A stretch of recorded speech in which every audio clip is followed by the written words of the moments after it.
It's hard when you can't be open and honest with your spouse.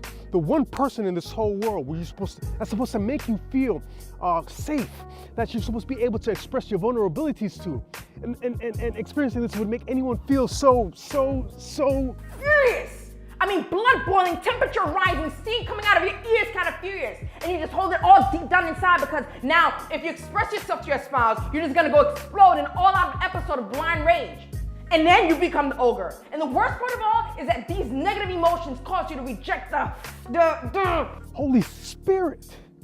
Paul says in Ephesians chapter 4, verses 29 to 31, let no corrupt communications proceed out of your mouth, but that which is good to the use of edifying, that it may minister grace unto the hearers, and grieve not the Holy Spirit of God, whereby ye are sealed unto the day of redemption.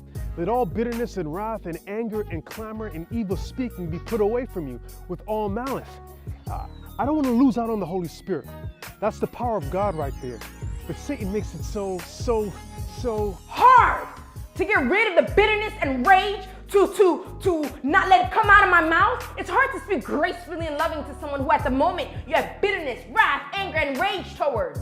But when looking at things spiritually, we'll find that it's Satan who uses these situations to feed and protect our pride and vulnerabilities, because he knows that it will cause us to reject our spiritual defense system, the Holy Spirit, which is the power of God that has been graciously given to us to dwell in us, which would make us more powerful than him.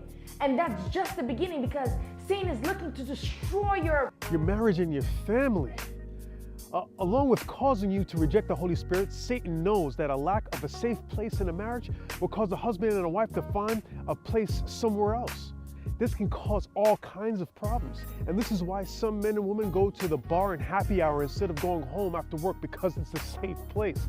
This is why some men and women spend money on building expensive and lavish rooms in their homes just so that they can escape to a safe place. And this can cause something that can lead to jealousy. When you give that quality time that is designed for your spouse elsewhere, it's gonna cause issues. You will cause your spouse to feel as if you love that thing more than them. And then in situations where the lack of a safe place in a relationship is really bad, some individuals may look for a safe place in someone outside of their marriage with the opposite sex. Someone that they can speak to without any judgment, receiving comfort in return that they do not get from their spouse. Majority of the time, this tends to lead to adultery. When you open up your vulnerabilities with someone else of the opposite sex, it can create feelings and sexual tensions because you are receiving intimacy that you have been coveting but so sorely missing from your spouse. Now, we all know the seventh commandment found in Exodus 21 verse 13 says, thou shalt not commit adultery. Now, this commandment is not just God being a dictator, but rather God's desire is that we do not do something that could permanently destroy our marriages and families. Now, let's be frank, adultery does not only hurt your spouse, but it destroys the lives of your children as well. How they view God and how they view relationships and marriages.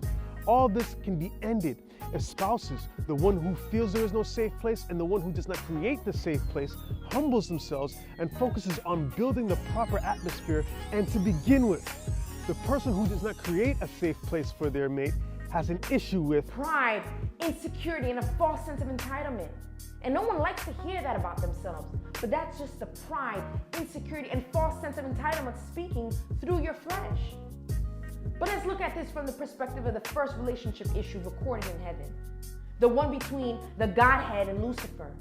Lucifer was the most beautiful, powerful, and wisest angel ever made, and still is. But the prophet Ezekiel tells us that he became very prideful because of how he saw himself. This pride caused him to have an issue with the law of God, and when God tried to reason with him, his pride prevented him from creating a safe place. And because there was no safe place, a heated argument broke out, the kind of argument that created war in heaven. This is the same kind of warlike arguments that create war in our homes and sometimes in front of our kids, all because we were too prideful to create a safe place and allow our spouse to share their feelings. And sometimes, just sometimes, It's all out of insecurity because we don't want to hear about the flaws that we have, just as Lucifer didn't want to hear about his flaws. Then there was the false sense of entitlement.